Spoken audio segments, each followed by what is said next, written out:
মানে আপোনাৰ অসুবিধাটো কি আছিলে ফটোখন থকাত? আমাৰ ঘৰতে নাৰাখে। কিয় কিয়? মোৰ ঘৰত আছে, আমি ঘৰতো নাৰাখো। মানে ঘৰত আপুনি ফটোখন নাৰাখে?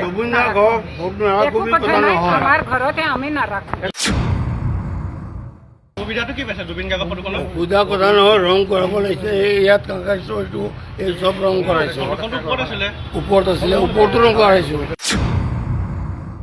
মই কৈছো যেতিয়া ফটো আঁকিবলৈ আহে তেতিয়া মই কৈছো বোলে আপুনি ফটো আঁকিবলৈ আহিছে বোলে মদন দা আপোনাক ৰিকুৱেষ্ট কৰিছোঁ আপোনাৰ জেগাডোখৰ চাৰিৰ মাজত আঁকিবলৈ দিয়ক। মই বোলো ঠিক আছে, মই আঁকিবলৈ দিম, কিন্তু মই বেছি দিন নোৱাৰিম। তেওঁ বোলে লাষ্ট এপ্ৰিললৈকে আপুনি ৰাখিব, তাৰপিছত ৰং কৰি দিব পাৰিব। মই বোলো ঠিক আছে, যদি আপুনি কয় মই ৰাখিম। মানে আপোনাৰ অসুবিধাটো কি আছিলে ফটোখন থকাত? আমাৰ ঘৰতে নাৰাখে। কিয় কিয়? মোৰ ঘৰত আছে, আমি ঘৰতো নাৰাখো। মানে ঘৰত আপুনি ফটোখন নাৰাখে? একো কথা নাই, আমাৰ ঘৰতে আমি নাৰাখো। একো লাগিছিলে, মই থৰি যাম নাপানিলো ৰাখো। নহয় কোনে আঁকিছিলে ফটো আঁকিছিলে আমাৰ ইয়াত আৰ্টিষ্ট এজনে। কি হৈছে কি কাৰণে মোহাইলে কি কাৰণে তেওঁক কৈছিলোঁ, মই বোলো এই ফটোটো আঁকিছে আপুনি হয়, মই লাষ্ট বোলে ৰিকুৱেষ্ট কৰিছোঁ লাষ্ট এপ্ৰিললৈকে ৰাখিব। মই বোলো লাষ্ট এপ্ৰিললৈকে মই ৰাখিম, তাৰপিছত মহাই দিব পাৰিব আপুনি। সেইষাৰ কথা হৈছে। পূজা কথা নহয়, ৰং কৰাব লাগিছে। ইয়াত কাকাইছো এইটো এই চব ৰং কৰাইছো। ওপৰত আছিলে, ওপৰতো ৰং কৰাইছো।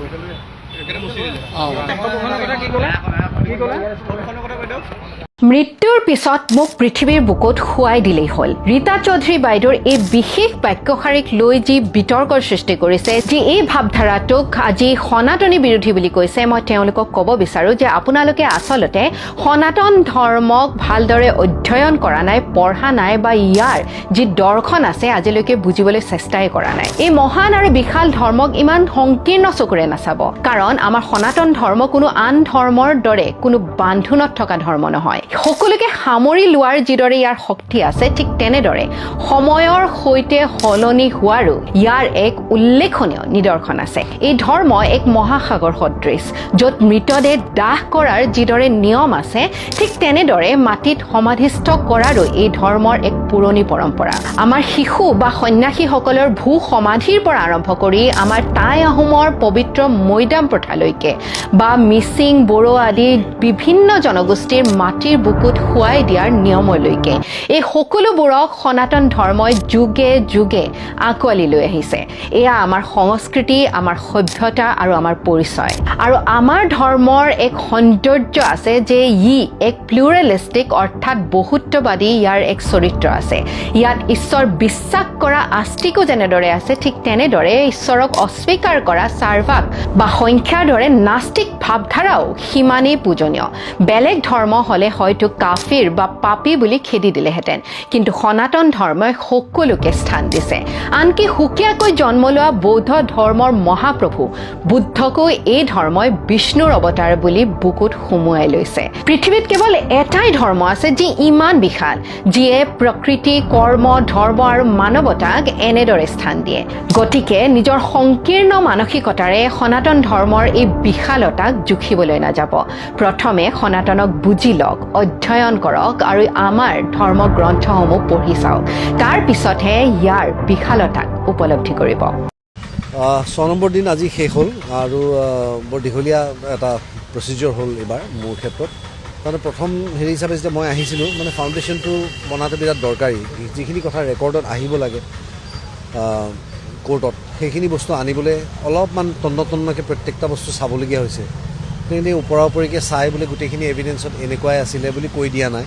গতিকে ময়ো তেওঁলোকে যেতিয়া কৈছে যে আপোনাক সময় লাগিব, আপুনি আহিব পাৰিবনে, মই সময় উলিয়াম, মই আহিম। গতিকে আহিলোঁ আৰু ভাল লাগিল যে আজি প্ৰচিকিউশ্যনৰ গোটেই মানুহখিনিয়ে তেওঁলোকে মোক কৈছে যে মোৰ সাক্ষীটো মোৰ হেৰিটো কামত আহিব তাৰমানে ভালকৈ। আজি লাষ্ট আছিলে সিদ্ধাৰ্থৰ উকিলৰ জেৰা, সেইটোও হৈ গ'ল সুন্দৰকৈ। আৰু ৰাইজক জনাবলৈ আমি বহু ভিতৰৰ কথা আমি ক'ব নোৱাৰোঁ, কিন্তু যিহেতু কোৰ্টে এটা অৰ্ডাৰ দি থৈছে, কিন্তু যিখিনি মই ক'ব পাৰোঁ তাকে কওঁ যে তেওঁলোকৰ প্ৰত্যেকজনৰ, মানে শ্যামকানু মহন্তৰ পৰা শেখৰজ্যোতি গোস্বামী, সিদ্ধাৰ্থ শৰ্মা, অমৃতপ্ৰভা মহন্ত, সঞ্জীৱন গাৰ্গ, তাৰে ভিতৰত অকল সঞ্জীৱন গাৰ্গৰ উকিলে মোক একো সোধা নাই, বাকী গোটেইকেইজনী মোক জেৰা এটা কৰিছে। তো তেওঁলোকৰ যিখিনি কথা তেওঁলোকে প্ৰমাণ কৰিব বিচাৰিছিলে, তেওঁলোকৰ নিজৰ উইটনেছৰ সুবিধাৰ্থে বা তেওঁলোকৰ যাতে তেওঁলোকক মানে মুকলি কৰি নিবলৈ সুবিধা হোৱাকৈ তেওঁলোকে যিকেইটা কথা সুধিছিলে সেইকেইটা কথা মই নাকচ কৰিছোঁ। কাৰণ মোৰ দৃষ্টিভংগীত মই যিটো বস্তু দেখিছোঁ সেইকেইটা কথা মই কৈছোঁ ক্লিয়াৰলি, আৰু একদম ক্লিয়াৰ ষ্টেটমেণ্ট মোৰ কেইটামান এনেকুৱা ধৰণৰ যে যিহেতু তেওঁলোক আটাইকেইজন আছিলে আৰু প্ৰথম কথাতেই জুবিন গাৰ্গক য়ট ট্ৰিপ এটাত লৈ যোৱা হৈছিলে আৰু তাত কোনো ধৰণৰ লাইফ গাৰ্ডছ বা মেডিকেল পাৰ্চনেলিটি, মেডিকেল যিখিনি এক্সপাৰ্টছ তেনেকুৱা কোনো মানুহ নাছিলে। সেইটোৱে মোৰ মতেৰে প্ৰথম তেওঁলোক সেই ক্ষেত্ৰত দোষী, কাৰণ তেওঁলোকে আটায়ে জানিছিলে জুবিন গাৰ্গৰ যিটো কণ্ডিশ্যন, য'ত জুবিন গাৰ্গৰ এপিলেপ্টিক চিজাৰ্ছ আহে, তেওঁক ডক্টৰে এডভাইচ দি থোৱা আছে যে তেওঁ যাতে গা ধুওঁতেও দুৱাৰৰ খিলিটো নামাৰে, তেনেস্থলত তেওঁলোকে সাগৰৰ মাজলৈ জুবিন গাৰ্গক নিওঁতে আৰু বহু বেছি সাৱধানতা অৱলম্বন কৰিব লাগিছিলে। সেই ক্ষেত্ৰত মোৰ দৃষ্টিত তেওঁলোক দোষী। আৰু দ্বিতীয় কথা হৈছে যে যেতিয়া লাইফ জেকেট এটা পিন্ধি থাকে এজন মানুহে, তেওঁ পানীৰ তললৈ বুৰ মাৰিবলৈ হ'লে তেওঁ লাইফ জেকেটটো খুলিব লাগিব, কাৰণ লাইফ জেকেটটোৱে তেওঁক পানীৰ তললৈ যাবলৈ নিদিয়ে। গতিকে কাষত থকা 4জন বা 5জন মানুহে যেতিয়া লাইফ জেকেট পিন্ধি থাকিব আৰু এজনে যেতিয়া লাইফ জেকেটটো খুলি দিব, তেতিয়া তেওঁলোকে বলপূৰ্বকভাৱে হ'লেও জুবিন গাৰ্গক পানীৰ পৰা উঠাই নিব লাগিছিল। কাৰণ জুবিন গাৰ্গ যদি সেইখিনি সময়ত পানীৰ তললৈ যায়, যিটো ঘটনা আমাৰ লগত ঘটিল, তেওঁলোকে তাক ৰেস্কিউ কৰিবলৈ হ'লেও কমচে কম 2 মিনিট সময় লাগিব, আৰু 2 মিনিট সময় এজন মানুহে পানীৰ তলত ছাৰ্ভাইভ জেনেৰেল মানুহ এজনে নকৰে, এক্সপাৰ্ট এজনৰ কথা মই নকওঁ।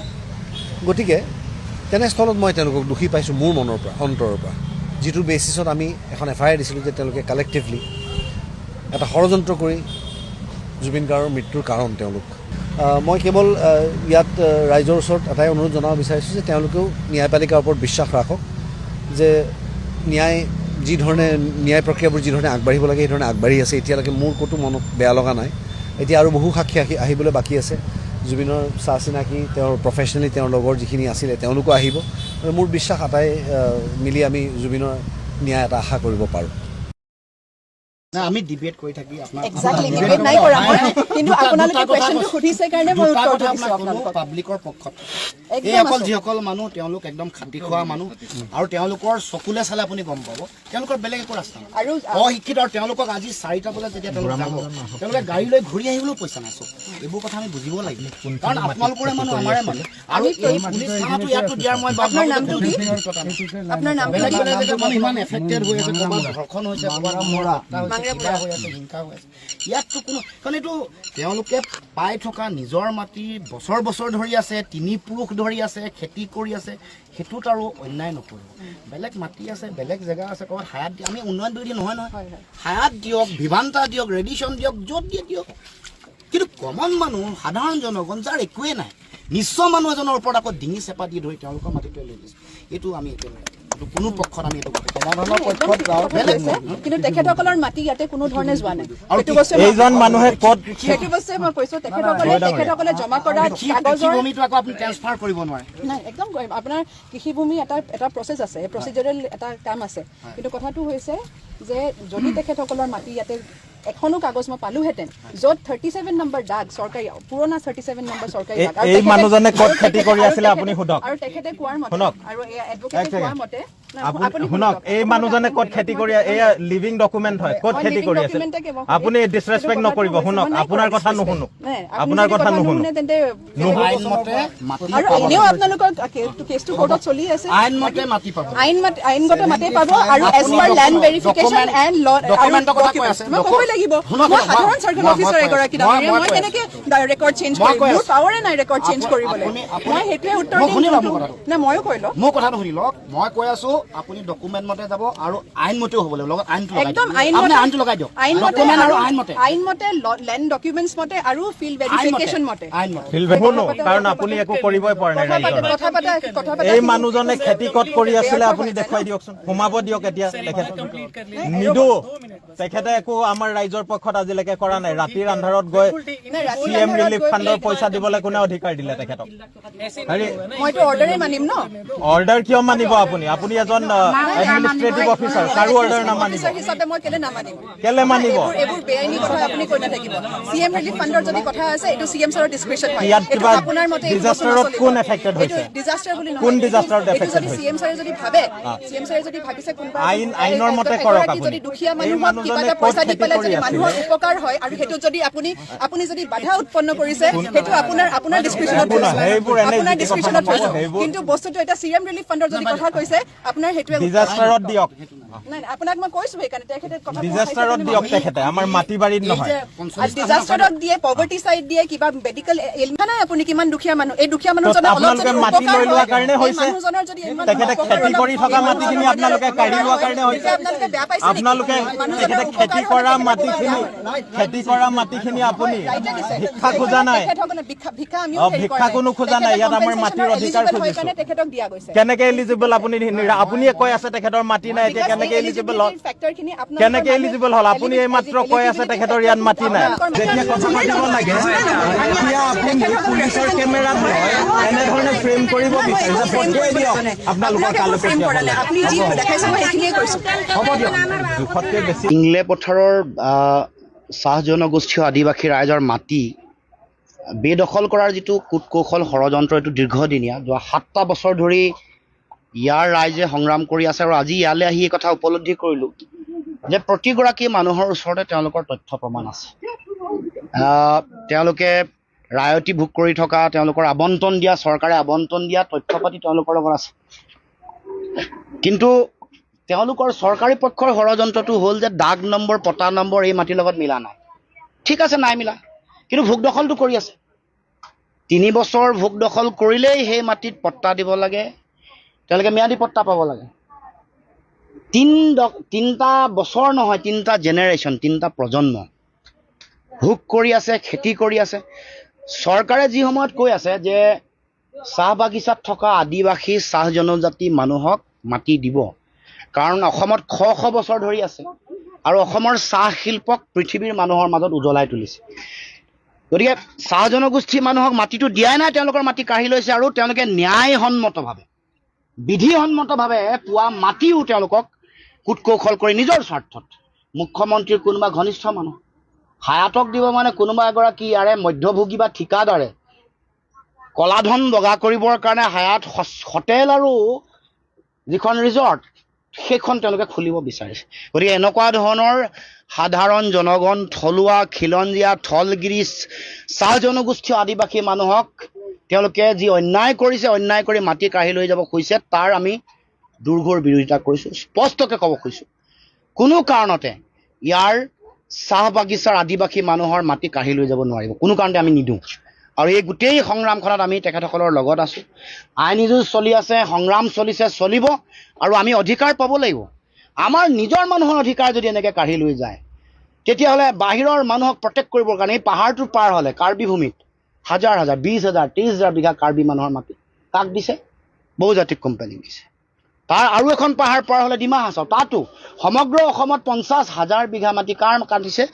কাঢ়ি লৈ গৈছে জনজাতীয় মানুহ, খিলঞ্জীয়া, থলগিৰি ভূমিপুত্ৰ। এইটো কোনো কাৰণতে গ্ৰহণীয় নহয়, কোনো কাৰণতে গ্ৰহণ নকৰোঁ। স্পষ্ট কথা, এই ষড়যন্ত্ৰৰ পৰা চৰকাৰ বাহিৰত থাকিব লাগিব। উন্নয়ন ৰাইজে বিচাৰে, কিন্তু উন্নয়নৰ নামত আমাৰ মানুহৰ অধিকাৰ কাঢ়ি লৈ যাব, সেইটো কথা কেতিয়াও কোনো কাৰণতে গ্ৰহণীয় নহয়। অলপ দূৰতে মুখ্যমন্ত্ৰীৰ পত্নীৰ মামীৰ ৰিজৰ্ট আছে, বাগান আছে, হায়াত, ৰেডিশ্যন, ভিভান্তা, যিয়ে খোলে, JW মেৰিয়াত যিয়ে খোলে, তেওঁৰ বাগানৰ মাটি দিয়ক না, আমাৰতো আপত্তি নাই।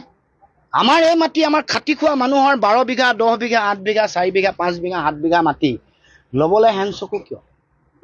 এইটো কোনো কাৰণতে হ'বলৈ দিয়া নহ'ব। আৰু যি সময়ত সাধাৰণ মানুহক নিৰাপত্তা দিব লাগে, জনগণক নিৰাপত্তা দিব লাগে, য'ত ৰাষ্ট্ৰীয় সংস্থাসমূহৰ প্ৰতিবেদন মতে আমাৰ অপৰাধৰ হাৰ য'ত অসমত বাঢ়িছে, হত্যা, ধৰ্ষণ, লুণ্ঠন, হিংসা, ডকাইতি, নাৰীজনিত অপৰাধ বহাৰ পাছত সেইবোৰ আকৌ নিৰাপত্তা দিবলৈ পুলিচ ব্যৱহাৰ কৰিবলৈ সেইটো মন নাই। ইয়াত হায়াত হোটেল, হায়াত ৰিজৰ্ট আৰু বনিয়া গোষ্ঠীক, মানে ৰাজনৈতিক কোনোবা নেতা, পালি নেতা, দালালক ৰক্ষণাবেক্ষণ দিবৰ কাৰণে পুলিচক ব্যৱহাৰ কৰা হৈছে। এইটো গ্ৰহণীয় নহয়, উঠাই লৈ নিব লাগে আৰু জনগণক তেওঁলোকক ন্যায় দিব লাগে, এইটো আমি দাবী। কাৰণ কাজিৰঙাখনো আমাৰ সম্পদ কাজিৰঙাক লৈ সমগ্ৰ পৃথিৱীৰ পৰ্যটক ইয়ালৈ আহে কাজিৰঙাৰ যদি যেতিয়া যিবোৰ মানে বিভিন্ন corridor animal corridor elephant corridor এইবোৰ যেতিয়া বাধাগ্ৰস্ত হ'ব তেতিয়া নিশ্চিতভাৱে বহু ধৰণৰ বন্যপ্ৰাণী আৰু মানুহৰ সংঘাত বাঢ়িব বিভিন্ন ধৰণৰ সমস্যা আহিব আৰু লগে লগে পৰ্যটকৰো গোটেই এইটো যিটো আমালৈ অসমলৈ জাতীয় পুঁজি শক্তিশালী কৰিছে সেইটো কথাও বাধাগ্ৰস্ত হ'ব দ্বিতীয়তে আমাৰ থলুৱা যিসকল উদ্যমী আছে তেওঁলোকে ভাল কাম কৰিছে তেওঁলোকক আমি সদায় শ্ৰদ্ধা জনাই আছোঁ কিন্তু তেওঁলোকৰ অধিকাৰ কাঢ়িব আৰু হায়াতক দিব JW মেৰিয়াটক দিব আৰু ৰেডিশ্যনক দিব ভিভান্তাক দিব সেইবোৰ আমি গ্ৰহণ কৰা নাই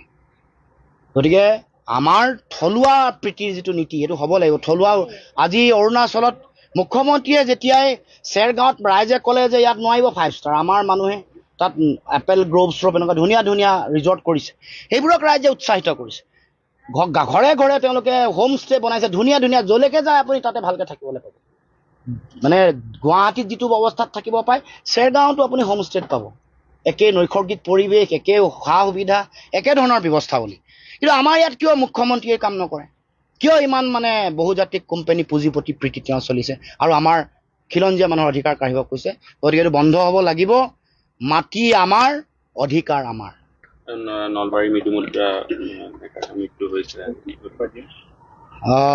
এইটো অত্যন্ত হৃদয় বিদাৰক ঘটনা আমি ঘটনাটো হোৱাৰ পাছতে মানে আমি গৈছিলোঁ নলবাৰীলৈ গৈছিলোঁ আৰু গুৱাহাটী চিকিৎসা মহাবিদ্যালয়লৈ গৈও খবৰ লৈছিলোঁ পৰিয়ালৰ ওচৰত আৰু আমি ভগৱানৰ ওচৰত প্ৰাৰ্থনা কৰিছিলোঁ যাতে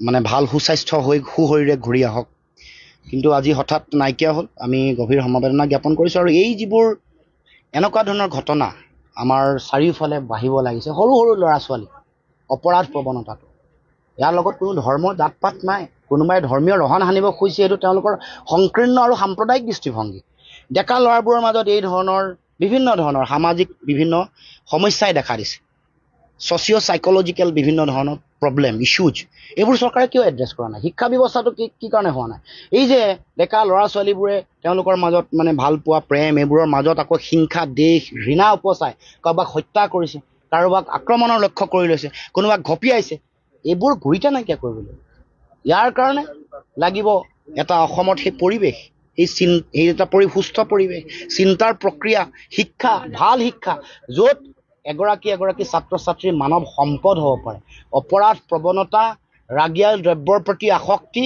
আৰু বেয়া মানসিকতা যিটো নেতিবাচক মানসিকতা সেইটো ৰোধ কৰিবৰ কাৰণে চৰকাৰৰ এটা হলিষ্টিক পলিচি এটা পূৰ্ণ দৰকাৰ এটা সুসংহত পূৰ্ণাংগ পৰিকল্পনা এটা দৰকাৰ বুলি আমি উপলব্ধি কৰোঁ নগাঁও লোকসভা উপ নিৰ্বাচনক লৈ কিবা পৰিকল্পনা ৰাইজে ল'লে তাৰপৰা প্ৰাৰ্থী দিব বুলি কৈছে অখিল গগৈ না আমাৰ এতিয়ালৈকে আলোচনা হোৱা নাই আমি সিদ্ধান্ত লোৱা নাই কাৰণ আমি এই বিষয়টো এটা লোকসভা নিৰ্বাচন উপ নিৰ্বাচন গতিকে এটা জটিল প্ৰক্ৰিয়া আমি আমাৰ মাজত আলোচনা কৰি ৰাজনৈতিক পৰিক্ৰমা সমিতি কাৰ্যনিৰ্বাহক সভা প্ৰতিনিধি সভাই কিবা সিদ্ধান্ত এতিয়ালৈকে আমি কিন্তু সিদ্ধান্ত লোৱা নাই আমাৰ দলে এতিয়ালৈকে নগাঁও লোকসভাৰ উপ নিৰ্বাচন সম্পৰ্কত কোনো ধৰণৰ সিদ্ধান্ত গ্ৰহণ কৰা নাই পৰৱৰ্তী দিনত যদি এইবোৰ বিষয় আহে তেতিয়া নিশ্চয় আলোচনা কৰিহে সিদ্ধান্ত ল'ম অখিল গগৈ কৈছে তেওঁ আপোনাৰ কংগ্ৰেছক তেওঁলোকে সহায় নকৰে কংগ্ৰেছৰ যিবোৰ নেতা তেওঁলোকে বিজয় হোৱাৰ পিছত গৈ বিজেপিত যোগদান কৰি দিয়ে বুলি কৈছে সেইটো মই কি ক'ম মোৰ কথা হ'ল এই সময়ত আমি আমাৰ নিজৰ এইবোৰ যিবোৰ অন্যায় সমাজত চলি থকা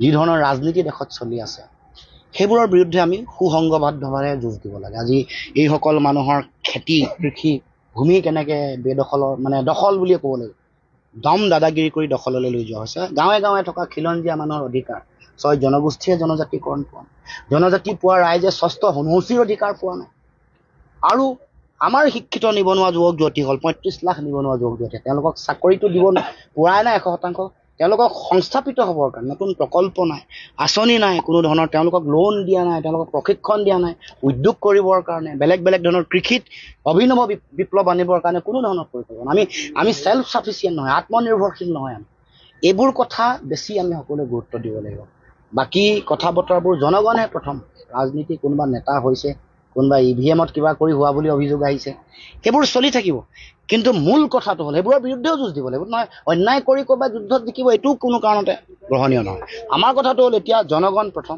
যোনে অন্যায় কৰিছে সাম্প্ৰদায়িকতা সৃষ্টি কৰি জিকিব খুজিছে 2 নম্বৰী কৰি পিছ দৰাই দি পইচা দি যোনে কিনিব খুজিছে কিনি নিৰ্বাচনত জিকিব খুজিছে এইবোৰ সকলো কথাৰ দেশৰ গণতন্ত্ৰ সাংবিধানিক ঐতিহ্য পৰম্পৰা সুৰক্ষিত কৰি ৰাখিব লাগিব। এইখন সংবিধান পাওঁতে, এইখন গণতন্ত্ৰ পাওঁতে হাজাৰ হাজাৰ লাখ লাখ মানুহে ভাৰত ভূমিত তেওঁলোকৰ শৰীৰৰ তেজ মাটিত মিহলি কৰোৱাই দিছে। গতিকে তেওঁলোকৰ ত্যাগক আমি প্ৰকৃত মূল্যায়ন কৰিব লাগিব, শ্ৰদ্ধা কৰিব লাগিব। ইয়াত কাৰোবাৰ সা সম্পত্তি গতা, কোনোবাই 2 নম্বৰী কৰি নিৰ্বাচনত জিকি যোৱা, টকা পইচা দি ভয় ভাবুকি খুৱাই নিৰ্বাচনত জয় কৰি যোৱা, এইবোৰ কথা গণতন্ত্ৰ সুস্থ শক্তিশালী গণতন্ত্ৰৰ কাৰণে কেতিয়াও শুভ লক্ষণ নহয়। কৈছোঁ যে যিহেতু আপোনাৰ পেন কাৰ্ড বা যিটো আপোনাৰ পেন কাৰ্ড হয়, বিশেষকৈ পেন কাৰ্ডটো আপোনাৰ প্ৰমাণ কৰাৰ প্ৰয়োজন আছে। পেন কাৰ্ড হ'লে ধৰি লওক আপোনাৰ অফিচাৰ আপুনি মাতি পেলাই তেখেতক আপুনি প্ৰমাণ কৰিব লাগিব যে এইটো ডকুমেণ্ট তেওঁলোকে দিছে আৰু আপুনি ইনকাম টেক্স SSC হয়, সেই বস্তুটো আপোনাৰ প্ৰমাণ কৰিব লাগিব বুলি এই ৰায়দানটোত আমাৰ গুৱাহাটী উচ্চ ন্যায়ালয়ে কৈছে। আৰু যিটো আপোনাৰ কৈছে NRCৰ যিটো ডিটেইলছৰ কথাটো, NRCৰ বিষয়ে উক্ত ৰায়দানটোত কৈছে যে যিহেতু মানে তেওঁলোকে এটা কম্পিউটাৰ প্ৰিণ্ট আউটহে পিটিশ্যনৰ লগত গাঁঠি দিছিলে, গতিকে তাত যিহেতু মানে আমাৰ এটা হেৰি আছে, আমাৰ এভিডেন্স এক্ট আছে, আৰু বৰ্তমান যিহেতু এইটো আপোনাৰ সাক্ষ্য অধিনিয়ম 2023 বুলি কোৱা হয়, তাতো আপোনাৰ প্ৰভিজন আছে যে যদি আপুনি ইলেক্ট্ৰনিক ডকুমেণ্ট কিবা দিয়ে তেনেহ'লে আপুনি লগত এটা চাৰ্টিফিকেট দিব লাগে 63 ছাবছেকশ্যন 4ৰ আণ্ডাৰত।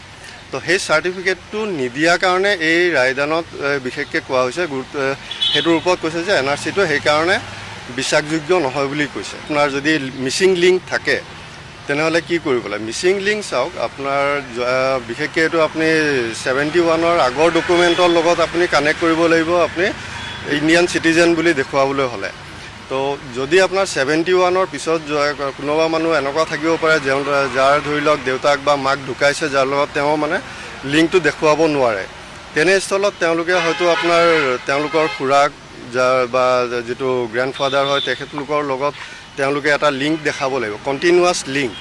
আৰু যদি কিবা আপোনাৰ ভোটাৰ ডিটেইলছত যদি কিবা নামৰ খেলি মেলি থাকে বা যদি ধৰি লওক বয়সৰ খেলি মেলি থাকে, তেওঁলোকে সেইটো তেওঁলোকৰ যিটো ইলেক্টৰেল অফিচাৰ বুলি কোৱা হয়, তেওঁলোকক মাতি তেওঁলোকে সেই বস্তুটো প্ৰমাণ কৰিব লাগিব যে এইটো তেওঁলোক এতিয়া যোনে প্ৰচিডি হয়, যোনে মানে কেছটো খেলিছে, যাৰ ওপৰত নাগৰিকত্বৰ সন্দেহ হৈছে, তেখেতে নিজে বস্তুটো এইটো অফিচাৰক চামন দিব লাগিব। সেই কাৰণ ডকুমেণ্টটো তেওঁলোকৰ ফালৰ পৰা পাইছে, এইটো গভৰ্ণমেণ্ট ৰেকৰ্ড হয়। গতিকে গভৰ্ণমেণ্ট ৰেকৰ্ড যেতিয়া হয় তেওঁলোকে গভৰ্ণমেণ্টৰ অফিচাৰক মাতি আনি সেই ডকুমেণ্টটোত ক'ত কি ভুল আছে তেওঁলোকে সেইটো প্ৰমাণ কৰিব লাগিব। যিটো 71ৰ আগৰ ডকুমেণ্টৰ লগত আপোনাৰ কানেকশ্যন থাকিব লাগিব।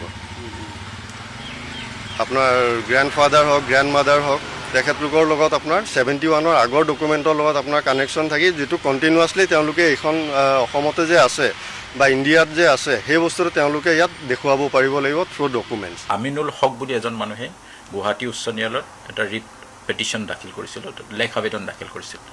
সেইটোত তেওঁ ফৰেনাৰ হিচাপে ডিক্লেয়াৰ কৰিছিল ফৰেনাৰ্ছ ট্ৰিবিউনেলে, আৰু তেওঁ সেইটো হাইকোৰ্টত ৰিট পেটিশ্যন দাখিল কৰি সেইটো ফৰেনাৰ্ছ ট্ৰিবিউনেলৰ যিটো অপিনিয়ন তেওঁক বিদেশী ডিক্লেয়াৰ কৰাৰ সেই অপিনিয়নটো চেলেঞ্জ কৰিছিল। আৰু সেই চেলেঞ্জটো কৰোঁতে গুৱাহাটী উচ্চ ন্যায়ালয়ে শেহতীয়াকৈ যোৱা 30 তাৰিখে 30/6/26 তাৰিখে ট্ৰিবিউনেলৰ যিটো অপিনিয়ন সেইটো আপহেল কৰিছে, অৰ্থাৎ ট্ৰিবিউনেলৰ অপিনিয়নটো শুদ্ধ বুলি ঘোষণা কৰি কৈছে যে পান কাৰ্ড, ভোটাৰ ID আৰু যিখন আপোনাৰ NRC যিখন শ্লিপ সেইটো ভেলিড ডকুমেণ্টছ নহয় টু প্ৰুভ চিটিজেনশ্বিপ। এই ভোটাৰ ID, পেন কাৰ্ড এইবোৰ কথা আজিৰ ইছ্যু নহয়, it is settle position of law. এইটো জাজমেণ্টতে কৈছে, এইটো অলৰেডি ছেটেল কৰা হৈছে numbers and times and again, যে পেন কাৰ্ড আচলতে কেতিয়া দৰকাৰ হয়? যেতিয়া আমি ইনকাম টেক্স দিওঁ। এইবোৰ মানুহ যিবোৰ মানুহ তেওঁলোকে কোনোদিন ইনকাম টেক্স নিদিয়ে, তেওঁলোক খেতিয়ক, তেওঁলোক কোনোদিন বিজনেছ বা চাকৰি নকৰা নাই, তেনে ক্ষেত্ৰত পেন কাৰ্ডৰ ডকুমেণ্টছ দৰকাৰেই নাই তেওঁলোকক। অথচ সেই পেন কাৰ্ডখন কিয় বনাইছে তেওঁলোকে? সেই গোটেই কথাখিনি চাই কৈছে যে পেন কাৰ্ডখন গতিকে ভেলিড ডকুমেণ্টছ হ'ব নোৱাৰে, আৰু পেন কাৰ্ডত যিবোৰ ডিক্লাৰেশ্যন থাকে সেইটো নিজেই কৰি পেলাই মোৰ জন্ম ইমান তাৰিখে হৈছে, সেই কথাটো কৈ পেলাই তেওঁলোকে পেন কাৰ্ডখন বনায়। গতিকে PAN card is not a valid piece of evidence to prove his citizenship, স্পষ্ট কৈছে। ভোটাৰ IDৰ কথাটো কৈছে, সুপ্ৰিম কোৰ্টে এইটো জাজমেণ্টতেই এটা 2018ৰে জাজমেণ্ট, বাবুল ইছলাম বুলি এটা জাজমেণ্টত, আৰু বহুত জাজমেণ্টত কৈছে voter ID is not a proof of citizenship. ঠিক তেনে আধাৰৰ কথাও কৈছে, Aadhaar is not a proof of citizenship. বহুত জাজমেণ্ট আছে, এটা দুটা নহয়। এইটোতো শেহতীয়াকৈ কিয় ইমান হেৰি হৈ ওলাইছে নাজানো, আগতে বহুত জাজমেণ্ট আছে। আৰু NRCৰ যিটো প্ৰিণ্ট আউট কপি এইটোৰ ক্ষেত্ৰত ছেকশ্যন 65B কথা কৈছে। ছেকশ্যন 65B এভিডেন্স এক্টত এটা কথা স্পষ্টভাৱে কৈছে যে যদি ইলেক্ট্ৰনিক ডকুমেণ্ট অৰ্থাৎ ছাপ'জ ইলেক্ট্ৰনিক ডকুমেণ্টছ মানে কোৱা যায় ইলেক্ট্ৰনিক প্ৰিণ্ট আউট, কোনোবা বস্তু এটা যদি মই কম্পিউটাৰ এটাৰ পৰা প্ৰিণ্ট আউট কৰোঁ, তেতিয়া সেই কম্পিউটাৰজনৰ মালিক আৰু যি প্ৰিণ্ট আউট কৰে তেওঁ এখন চাৰ্টিফিকেট দিব লাগে ছেকশ্যন 65Bৰ মতে, যে এই চাৰ্টিফিকেটখনত যিখিনি আছে বা এই ডকুমেণ্টছখনত যিখিনি আছে এইখন সম্পূৰ্ণভাৱে শুদ্ধ, তাত এটাও মেনিপুলেট কৰা নাই, এইবোৰ বহুত কথা লিখি তেওঁ এখন চাৰ্টিফিকেট দিব লাগে আৰু সেইটো চাৰ্টিফিকেট প্ৰুভ কৰিব, তাত তেওঁৰ লগত সেই হেৰিৰ লগত চাৰ্টিফিকেটখন থাকিব লাগিব। তেতিয়াহে সেই যিটো ইলেক্ট্ৰনিক এভিডেন্স, এইটো তোমাৰ ফটোগ্ৰাফিয়ে হওক, ভিডিঅ'গ্ৰাফিয়ে হওক বা যিটো প্ৰিণ্ট আউটেই হওক, তেতিয়াহে সেই ডকুমেণ্টছখনক ভেলিড ডকুমেণ্টছ বুলি ধৰা হয়। য'ত IMDT বাতিল কৰি কৈছিল যে এজন মানুহে ভাৰতীয় নাগৰিকত্ব হিচাপে প্ৰুভ কৰিবলৈ হ'লে চিটিজেনশ্বিপ টেক্টৰ মানে ফৰেইনাৰ ছেক্টৰ আণ্ডাৰত, তেতিয়াহ'লে তেওঁ অন্ততঃ 4টা বস্তু স্পষ্টভাৱে প্ৰমাণ কৰিব লাগিব। প্ৰথম কথা হ'ল তেওঁৰ ডেট অফ বাৰ্থ, তেওঁৰ জন্মৰ তাৰিখ, জন্ম ভাৰতবৰ্ষত কিমান চনত তেওঁ জন্ম হৈছে। দ্বিতীয় কথা প্লেচ অফ বাৰ্থ, তেওঁ ভাৰতবৰ্ষৰ কোন ঠাইত জন্ম হৈছে। তৃতীয় কথা তেওঁৰ চিটিজেনশ্বিপ অফ হিজ পেৰেণ্টছ, তেওঁৰ মাক দেউতাকৰ ভাৰতীয় নাগৰিকত্ব। চতুৰ্থ কথা যদি দৰকাৰ হয় চিটিজেনশ্বিপ অফ গ্ৰেণ্ড পেৰেণ্টছ, অৰ্থাৎ ককাক আইতাকৰ চিটিজেনশ্বিপ দৰকাৰ হ'লে প্ৰুভ কৰিব। এই যে এতিয়া ইউনিফৰ্মটো 600 টকাত দিছে, 600 টকাত দুযোৰ ইউনিফৰ্ম। এই থিয়ৰিটোৰ যিটো ইকনমিষ্ট ডাক্তৰ ৰণোজ পেগু আৰু ডক্টৰ হিমন্ত বিশ্ব শৰ্মা, এই দুজন এনেকুৱা ইকনমিষ্ট যে 600 টকাত এজন ছাত্ৰ ছাত্ৰীয়ে দুযোৰ ইউনিফৰ্ম পাব, তাৰে 20% আকৌ কণ্ট্ৰেক্টৰে প্ৰফিটো খাব। 600 টকাৰ 20% প্ৰফিট খালে কিমান যাব? 120 টকা, হয়নে নহয়? 120 টকা গুচি গ'লে কেইশ টকা থাকিব? 480 টকা। 480 টকাত দুযোৰ ইউনিফৰ্ম, পেণ্ট আৰু চোলা, ছোৱালীৰ ওপৰৰ কি কয় এইটো টপ আৰু মেক্সিটো, এই দুইটা পাব পৰাকৈ 480 টকাত এনেকুৱা ধৰণৰ মানে আমাৰ কাপোৰ আছে, যি কাপোৰ পিন্ধি সঁচাকৈ তেনেকুৱা ইউনিফৰ্ম দিব পাৰিব। মইতো কেতিয়াবা সুধিব খোজোঁ, আপোনালোকে বেয়া পাব শব্দটো কৈ দিলে, আমাৰ হিমন্ত বিশ্ব শৰ্মাৰ আণ্ডাৰৱেৰ এটাৰ দাম কিমান এবাৰ সুধি চাবচোন। বাকীটো বাদ দিলোঁ মই, গেঞ্জি এটাৰ দাম কিমান সুধি চাবচোন, সুধি চাবচোন। তেওঁ পিন্ধা স্পৰ্টিং এটাৰ দাম, ৰণোজ পেগুৱে পিন্ধা গেঞ্জিটোৰ দাম কিমান এবাৰ সুধি চাবচোন। এওঁলোকে যে আমাৰ ছাত্ৰ ছাত্ৰীক 600 টকা ঠিকাদাৰক দিব, তাৰে 20% লাভ খাব, 480 টকা থাকিব। 480 টকাত দুযোৰ কাপোৰ, সেইটো সেইকাৰণে মই কৈছোঁ যে প্লাষ্টিকৰ বস্তা দুযোৰ ইউনিফৰ্ম দিব খুজিছে। এই অৰ্থনীতিটো, এই যে লুণ্ঠন কৰাৰ অৰ্থনীতিটো, এই লুণ্ঠন কৰাৰ অৰ্থনীতিটো বন্ধ কৰিবৰ কাৰণে মই নতুন মডেল এটা বনাইছোঁ, য'ত হিমন্ত বিশ্ব শৰ্মা ইমান লুণ্ঠন কৰিব নোৱাৰিব। সেই নতুন মডেলটোৱে আজি ইয়াত ব্যাখ্যা কৰিছোঁ। Thank you. কালিৰে পৰা দুজন ব্যক্তিৰ মুখত এই আবেগ জড়িত এই শব্দবোৰ বা এই কথা বাৰ্তাবোৰ বেছিকৈ চলিছে। অসমৰ ছবিগৃহলৈ ককা দেউতা নাতি হাতী নামৰ এখন ছবি আহিছে আৰু এই ছবিখন প্ৰচাৰ কৰিবলৈ বা এটা মন্তব্য দিবলৈ মিডিয়াৰ আগত দৌৰি আহিছে। আবেগ নামৰ শব্দটোৰ ফুলজাৰি মাৰিবলৈ, ঢাক ঢোল মাৰিবলৈ এইসকল বৰ্তমান সময়ত উঠি পৰি লাগিছে। এইসকল ব্যক্তি ক'ত আছিলে তেতিয়া, যিটো সময়ত জুবিনদাৰ অন্তিমখন ছবি ৰৈ ৰৈ বিনালে আহিলে, সেইখিনি সময়ত একেলগে প্ৰচাৰ প্ৰসাৰটো দূৰৰে কথা, একেলগে টু শব্দ এটা লিখিও পোষ্ট কৰিবলৈ একেলোকৰ শকতি নহ'ল, চৰিত্ৰ হননত সেইখিনি সময়ত লাগি থাকিলে। কিন্তু বৰ্তমান সময়ত ককা দেউতা নাতি হাতীখনৰ প্ৰচাৰ প্ৰসাৰৰ বাবে উঠি পৰি লাগিছে। একাংশ চৰকাৰী পক্ষক একেলগে সন্তুষ্ট কৰিবলৈ কিমান তললৈকে নামিব পাৰে সেই কথাটো অসমবাসী ৰাইজে বহুত ভালদৰে জানে। অসমীয়াৰ আবেগৰ কথা অন্ততঃ এখেতলোকৰ মুখত শোভা পায়নে, অসমবাসীয়ে উত্তৰ দিয়ক। মই কাৰ কথা ক'ব বিচাৰিছোঁ স্পষ্টকৈ চাগে ৰাইজে গম পাইছে। বেয়া লাগে আপোনালোকৰ এই ধুমকেতুৰ দৰে আবেগবোৰ ক'ৰ পৰা সৃষ্টি হয় আমাৰো কেতিয়াবা জানিবলৈ মন যায়।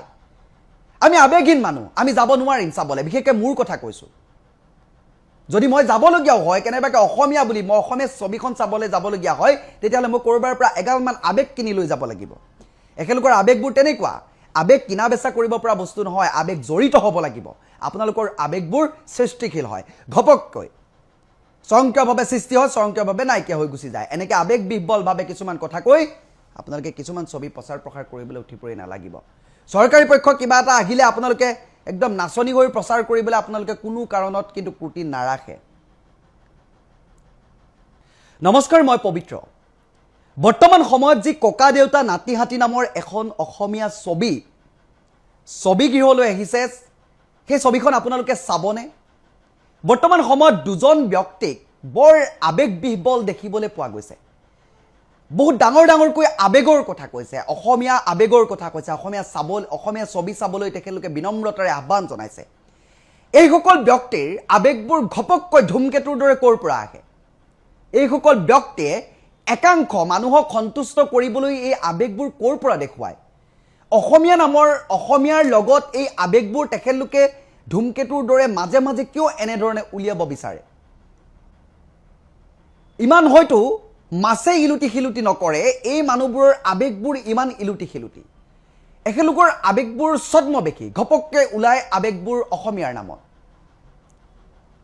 যিসকলে এই আবেগৰ কথা কৈছে এইসকলে ককা দেউতা নাতি হাতী ছবিখনৰ নামত কাক সন্তুষ্ট কৰিবলৈ আবেগৰ কথা কৈছে অসমবাসী ৰাইজে ভালদৰে জানে অসমবাসী ৰাইজে এইটো কথা বাৰে বাৰে প্ৰমাণ কৰি আহিছে অসমত যে অসমীয়াৰ কিন্তু এটা পাৱাৰ আছে জনতাই যে সৰ্বশ্ৰেষ্ঠ সেই কথাটো কিন্তু বাৰে বাৰে প্ৰমাণ কৰি আহিছে কিন্তু এই ধুমকেতুৰ দৰে আবেগৰ সৃষ্টি কৰা সকলে বুজি পাইছে নাই পোৱা মই সেই কথাটো নাজানো এই ব্যক্তিসকলৰ আবেগটো তেতিয়া ক'ত আছিলে যেতিয়া জুবিনদাৰ অন্তিমখন ছবি চিত্ৰগৃহলৈ আহিছিলে ৰৈ বিনালে তেতিয়াতো এইসকলৰ মুখত টু শব্দ এটাও নোলালে বা ৰৈ বিনালেখন চাব লাগে তেতিয়াতো আবেগৰ কথা এখেলোকৰ মুখত নাছিলে ৰৈ বিনালেখন চাব লাগে জুবিনদাৰ শেষ ছবি বুলি এখেলোকৰ মুখত নাছিলে অসমীয়া ছবি বুলিও নাছিলে প্ৰচাৰ প্ৰসাৰটো দূৰৰে কথা এটা পোষ্টটো তেখেতলোকে দিবলৈ তেখেতৰ হাতখনৰ শক্তি নহ'লে কিন্তু বৰ্তমান সময়ত এখেলোকৰ আবেগবোৰ ক'ৰ পৰা আহিলে এখেলোকে কেৰালা ষ্টৰী আহিলে প্ৰচাৰ কৰিবলৈ উঠি পৰি লাগিব পাৰে কিন্তু জুবিনদাৰ ছবিখনৰ কাৰণে তেখেতলোকে কিন্তু এটা শব্দ নোকোৱা মানুহে বৰ্তমান সময়ত আবেগৰ ফুলজাৰি মাৰি মানুহখিনিক আকৰ্ষিত কৰিব বিচাৰিছে যিকেইজনে আবেগৰ কথা কৈছে যিকেইজনে আবেগৰ কথা কৈ মন্তব্য কৰিলে যদিও ককা দেউতা নাতি হাতীখনৰ লগত কাৰোবাৰ আবেগ জড়িতভাৱে আহিম বুলি ভাবিছে অসমীয়া ছবি বুলি গৰম বন্ধৰ সময়ত সামাৰ ভেকেশ্যনৰ কৰবাত নাযাও ভালদৰে এখন ছবি একেলগে চাম বুলি যদিও ভাবিছিলে এই দুজন ব্যক্তিক দেখি হয়তো মানুহ আৰু নাহে মানে তেখেতলোকৰ কথা কিছুমানত এনেকুৱা লাগে যেতিয়া জুবিনৰ বা বেলেগ মানুহৰ কথা বাৰ্তাবোৰ আহে তেখেতলোক নিমাত হৈ যায় কিন্তু যেতিয়াই কাৰোবাৰ শাসক পক্ষৰে জড়িত কিছুমান কথা বাৰ্তা আহি যায় তেখেতলোকৰ তেতিয়া মুখ খোল খায় তেতিয়া আবেগ জড়িত কথাবোৰে একদম সাগৰ বিশালতা প্ৰকাশ পায় তেখেতলোকৰ মনত আপোনালোকৰ চৰিত্ৰবোৰ কিয় এনেকুৱা অসমবাসী ৰাইজে মুখা পিন্ধাসকলক ভালদৰে চিনি পাইছে ধুমকেতুৰ দৰে আবেগ সৃষ্টি কৰা সকলক ভালদৰে চিনি পাইছে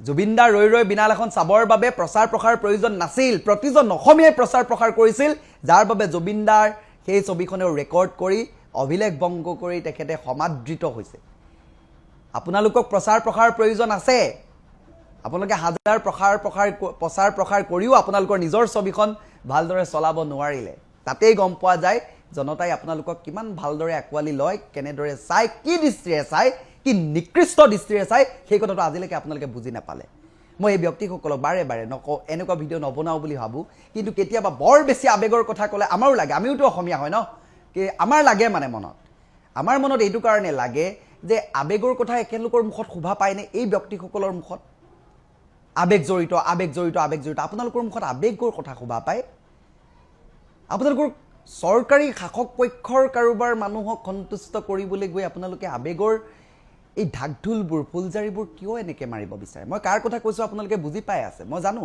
আমাৰ অসমবাসী বহুখিনি ক্ষেত্ৰত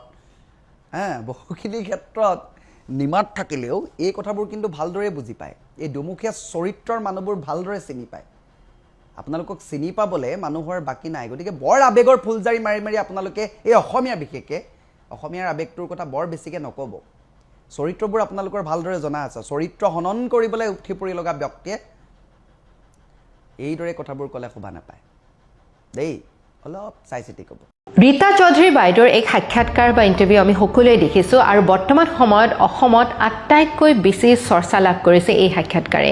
এই সাক্ষাৎকাৰত বাইদেৱে নিজৰ মৃত্যুৰ কথা আলোচনা কৰিছে, কেনে মৃত্যু তেওঁ বিচাৰে, কেনেধৰণে অন্ত্যেষ্টিক্ৰিয়াৰ যিখিনি কাৰ্য আছে বা ক্ৰিয়া আছে তেওঁ ইতিমধ্যে সম্পন্ন কৰিছে, সেই কথা আমাক জানিবলৈ দিছে।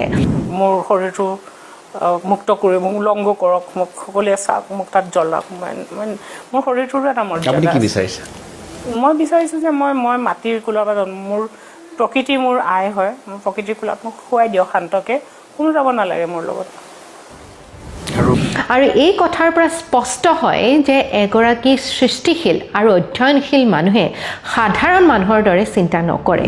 তেওঁলোকৰ ভাৱধাৰা চিন্তাধাৰা হয়তো বহু উচ্চ স্তৰৰ, যিখিনি কথা হয়তো সাধাৰণ মানুহে উপলব্ধি কৰিব নোৱাৰে। আৰু মই যিহেতু বাইদেউক বহুত বেছি সন্মান কৰোঁ, শ্ৰদ্ধা কৰোঁ, আৰু তেওঁ লিখা প্ৰত্যেকখন কিতাপ মই নিজে পঢ়িছোঁ। পপীয়াতৰা সাধু, এই সময় সেই সময়, দেওলাংখুই, মাকাম, প্ৰত্যেকখন কিতাপ পঢ়াৰ পিছত মই ইমান অভিভূত হৈছোঁ যে এগৰাকী লেখিকাই পাঠকৰ মন কেনেকৈ ইমান ভালদৰে জয় কৰিব পাৰে, কেনেকৈ এজন পাঠকক এক বেলেগ পৃথিৱীলৈ স্থানান্তৰ কৰিব পাৰে মানসিকভাৱে।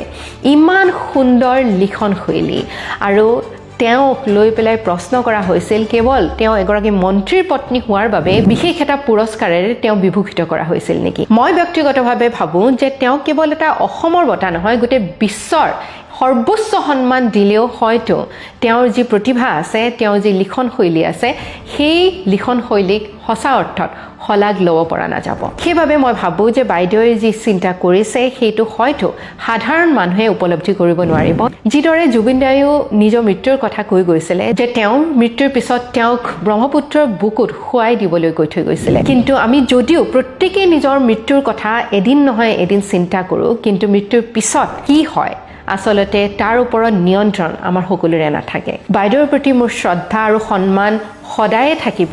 আৰু মোৰ সকলো অসমবাসীলৈ এটাই অনুৰোধ যে সাধাৰণ চকুজুৰিৰে আচলতে আমি বাইদেউক বিচাৰ কৰাটো উচিত নহয়। আৰু বাইদেৱে ইতিমধ্যে তেওঁৰ প্ৰতিভাৰ দ্বাৰা, তেওঁৰ নিজৰ লিখনশৈলীৰ দ্বাৰা যিমানখিনি অৱদান আগবঢ়াইছে আমাৰ সমাজ জীৱনলৈ, তাৰ প্ৰতি আমি শ্ৰদ্ধা জনাব লাগে, তাৰ প্ৰতি আমি সন্মান যাচিব লাগে। আৰু তেওঁৰ ব্যক্তিগত যি চিন্তাধাৰা আছে, সেই চিন্তাধাৰাক লৈ পেলাই তুচ্ছ তাচ্ছিল্য কৰাৰ কোনো কথাই আহিব নোৱাৰে। আপুনি যেতিয়া চন্দ্ৰমোহন পাটোৱাৰীদেৱৰ বিয়াত বহিল বা মন্ত্ৰীপত্ৰী বুলি যিটো কথা কৈছে, পৰিচয়টো তেনেকুৱা হৈছিলে, সেইটো পৰিচয়ে কোনোবাখিনিত ডক্টৰ ৰীতা চৌধুৰীক ক্ষতি কৰে নেকি? এইটো আপোনাতকৈ ভালকৈ কোনে জানিব, মানে মিডিয়াতকৈ কোনে ভালকৈ জানিব। যদি মই চন্দ্ৰমোহন পাটোৱাৰীৰ পত্নী নহ'লোহেঁতেন, আপোনালোকে জানো মোক সুধিলেহেঁতেন যে উপত্যকা বঁটাটো তোমাক মন্ত্ৰীয়ে মেনেজ কৰি দিয়া বুলি, মই মেনেজ কৰিলোঁ বুলি সুধিলে। এইটো কথালৈ যাম বাৰু বাইদেউ, এইটোৱে তাৰ উত্তৰ। ইয়াৰ পিছত আৰু ইয়াৰ মই নাভাবোঁ কিয় ব্যাখ্যাৰ প্ৰয়োজন আছে বুলি। নহয়, এই কথাটো একচুৱেলি কি হৈছিল মই তাৰ মাজতে সুধি দিছোঁ বাৰু। মই জানিলেহে ক'ম, মইতো নাজানো। অসম উপত্যকা বঁটা সেইবাৰ তিনিজনক দিয়া হৈছিল। কোনোবাই বিচাৰিছিল যে সেইবাৰ কবি প্ৰয়াত চনন্ত তাঁতী তেওঁ অকণমান অসুস্থ হোৱাৰ কাৰণে বঁটাটো তেওঁ পাওক, তেওঁ পোৱাটো বিচাৰিছিল। হঠাৎ আপোনাৰ নামটো আহি গ'ল, অযথা এটা বিতৰ্ক সৃষ্টি হ'ল। কিয় হ'ল বিতৰ্কটো কওক? বিতৰ্কটো সৃষ্টি হ'ল, কথাবোৰ এনেকেই ওলাই গ'ল যে আপুনি লিষ্টখন, মইতো নাই, মোৰ তেতিয়া ভাইটি ঢুকাইছে সেইখিনি সময়ত, আৰু ব্ৰহ্মপুত্ৰ সাহিত্য উৎসৱৰ মই ব্যস্ত হৈ আছিলোঁ, মই বেছি চাবও সময় পোৱা নাই সেইটো। কিন্তু মই এখন লিষ্ট দেখিছোঁ, যিখন আপোনালোকে টিভিত দেখুৱাইছিলে, তাতে কিন্তু মোৰ নামটো 1 নম্বৰত আছিল। মই এবাৰে দেখিছোঁ। সেই তালিকাখন মই দেখিছিলোঁ। তালিকাখনৰ কাৰ নামটো আপোনাৰ নাম প্ৰথমত আছিল, কিন্তু প্ৰথমে কথাষাৰ ওলাইছিল এনেকৈ। ঠিক আছে, ওলাইছে ঠিকেই। মই লিষ্টখন মোৰ মনত আছে তাৰমানে, মই এদিনেই চাইছিলোঁ, নিৰুপমা বৰগোহাঁইহঁত বহিছিল তাতে, মই খাবলৈতো সময় পোৱা নাই, চবেই কৈ আছে। তেতিয়া দেখিছোঁ লিষ্টখনত 1 নম্বৰত মোৰ নামটো আছে। যদি লিষ্টখনৰ মোৰ নামটো 1 নম্বৰত আছে, কিয় মিডিয়াই ধৰি ল'লে বা মানুহে ধৰি ল'লে যে 1 নম্বৰত থকাজনেতো পাব? 3জনক যে দিয়াৰ সিদ্ধান্তটো তেওঁলোকৰ সিদ্ধান্ত, এইটো কাক দিব, তেওঁলোকে বন্ধ কৰিব নে কি কৰিব, মইতো নাজানো এইবোৰ একো। কিন্তু লিষ্টখন মোৰ মনত আছে যে মোৰ নামটো ওপৰত আছিল, মই দেখিছিলোঁ, মানে টিভিৰ স্ক্ৰীণতেই দেখিছিলোঁ। সেই 3জনৰ নামৰ ভিতৰত আপোনাৰ ওপৰত আছিল। সাধাৰণতে যেতিয়া এখন কমিটি হয়, জুৰি বৰ্ডে যেতিয়া এখন লিষ্ট বনায়, 1, 2, 3 কৰে, 1 নম্বৰজনক নিদিয়ে জানো? তেতিয়া মোৰ প্ৰাপ্য নাছিল নেকি 1 নম্বৰটো? আছিল, আপোনাৰে আছিল, কিন্তু মানুহে এনেকৈ বিচাৰিছিল যে সনন্ত তাঁতীদেৱৰ তেওঁ তেতিয়া অসুস্থ হৈ আছিল, এইবাৰ তেওঁৱে পাওক নেকি। মানে কিয় বিচাৰিছিল মানুহে? যদি এখন জুৰি বৰ্ড থাকে, জুৰি বৰ্ডে যদি এখন লিষ্ট দিলে, তাতে 1 নম্বৰত মোৰ নামটো আহিল, তাতে মানুহে বিচৰাটোতকৈ জুৰি বৰ্ডে সিদ্ধান্ত নহয় নেকি? মোৰ মানে এইটো কথা মনত পৰিলে মোৰ একচুৱেলি মিডিয়াৰ লগত কথা পাতিব মোৰ মন নাযায়। মোক আপুনি যে সুধিছে যে কোন মানুহে বিচাৰিছিল সনন্ত তাঁতীক দিবলৈ, কোনে কৈছিল, কোনে লিখি দিছিল যে আমি সনন্ত তাঁতীক দিয়াটো বিচাৰোঁ, কোনে? মোৰ একচুৱেলি মোৰ মনত নাই এইবোৰ কথা।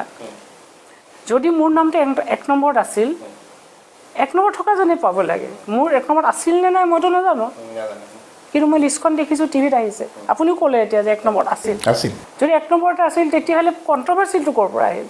যি জুৰি বৰ্ডে লিষ্টখন বনাইছিল, য'ত 1 নম্বৰ মোৰ নাম আছিল, তেওঁলোকে আহি আপোনালোকৰ টক শ্ব'ত বহি কিয় ক্ৰিটিচাইজ কৰিলে?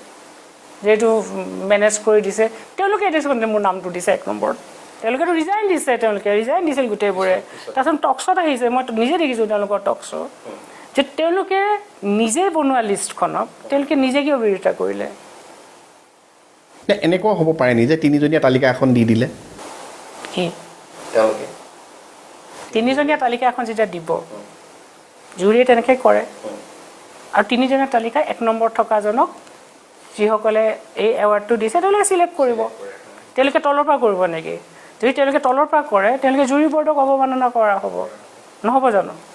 তাৰমানে গোটেই ছিষ্টেমটোতে খেলি মেলি আছে। মই একো নাজানো, আৰু মই এম নট লিষ্ট ইণ্টাৰেষ্টেড। মই ক'লোঁ আপোনাক, মোৰ এৱাৰ্ড এইবোৰ মোৰ একদম জাষ্ট মোৰ সেইটোৱে মোৰ জীৱনৰ বহুত ডাঙৰ এটা শিক্ষা, যে একেই মিডিয়াই, যেতিয়া মই দেওলাংকৈ লিখিছিলোঁ, মই মাকাম লিখিছিলোঁ, মোক ইমান ভালকৈ তেওঁলোকে মোক ভাবিছিল যে এগৰাকী মানুহে এইটো কাম কৰিছে। সেই একেখিনি মানুহে, যিহেতু মোৰ হাজবেণ্ড এজন মিনিষ্টাৰ, সেই একেখিনি মানুহে মোক, য'ত মোৰ লিষ্টত 1 নম্বৰত নামটো আছে, তাৰপিছতো মোক, যিহেতু মই মন্ত্ৰীৰ ৱাইফ, এই একে মিডিয়াই কিন্তু মোক টক শ্ব' কৰি মোৰ কি পষ্টমৰ্টেম কৰি মোক সমাপ্ত কৰি দিলে। মই সমাপ্ত হৈ গ'লোঁ। মই তাৰপাছতো মোৰ আকৌ জন্ম হৈছে। মোকতো মাৰিব নোৱাৰে। সেইটোতো মাৰিব নোৱাৰে, কিন্তু মই ভাবোঁ যে কিবা এটা বিষয়ক কিবা এটা সমালোচনা হ'লে তাৰমানে এইটো আপোনাক নস্যাৎ কৰি দিয়া নুবুজায়। কিন্তু প্ৰশ্নটো আহিল কিয়?